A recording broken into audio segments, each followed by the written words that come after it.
Welcome to the last part of the chapter where I'll be discussing the key points that you had to remember in this part of in this chapter. Okay, so let's go through a quick revision where I'll be telling you all those important areas that we have learned and that you need to keep in mind.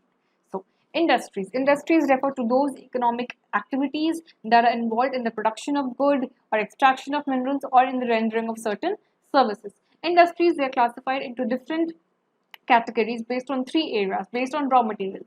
So whether what kind of raw materials you're using, whether it is a forest based, agro based, mineral based, etc. Then the size of the system.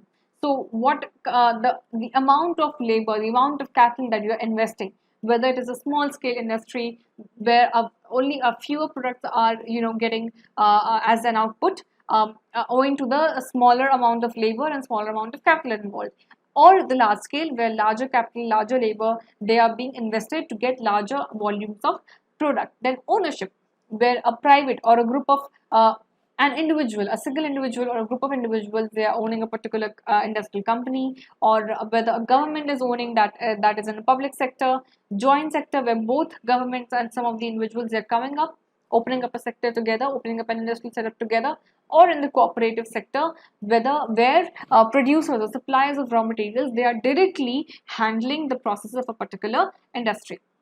Then the location of industries is affected by various factors, and usually if a particular area is emerging as the key key developing area, or key, you can say, exporting area for particular good, okay, then these factors have to be kept in mind. Availability of raw material, okay, then sometimes climate also comes in favor, right? What kind of terrain, what kind of land you're building it upon. Availability of water. Water not just acts as an important material used in the processing of industrial products, but it also acts as a medium of transportation, right? Then labor, of course, and capital, importantly, okay, what money you are investing, okay, power, what kind of power and how much power do you need for the operation of if they are technological advanced industry. So if there are machines involved, then what kind of power do you need to run those machines? Transport and market. Finally, when if you are importing raw materials, then what kind of transport do you need? If you're exporting them, then again, what kind of transport do you need? And market, where you target audience, target leaders, target you can say those people to whom you'll be supplying that product is kept in mind. Then an industrial system, just like a farm system that we had studied in the previous chapter, involves an input system where all of these factors that I just talked to you about, they are taken into consideration. Then a certain processing happens where a modification of those raw materials into the final product that you use, that takes place. And finally the output, where you get that final product. Okay, then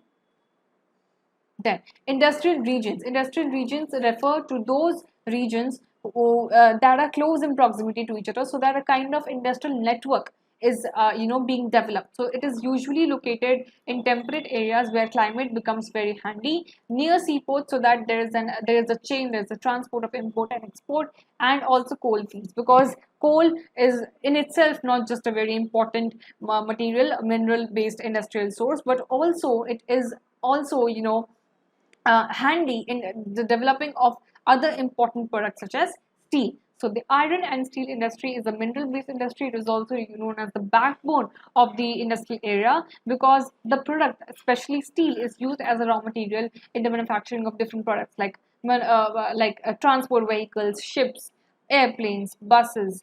Okay, then in the installation of heavy machines, steel pipelines are laid out. Then a small product such as safety pins, they're made of steel. Okay, then in India, most important steel producing centers, they are basically located in the eastern side towards the West Bengal area, Jharkhand, Orissa, and Chhattisgarh area. But some are also there towards the south, in Andhra Pradesh, Visakhapatnam, in Karnataka, it's there, and it's also in Tamil Nadu, the Salem area.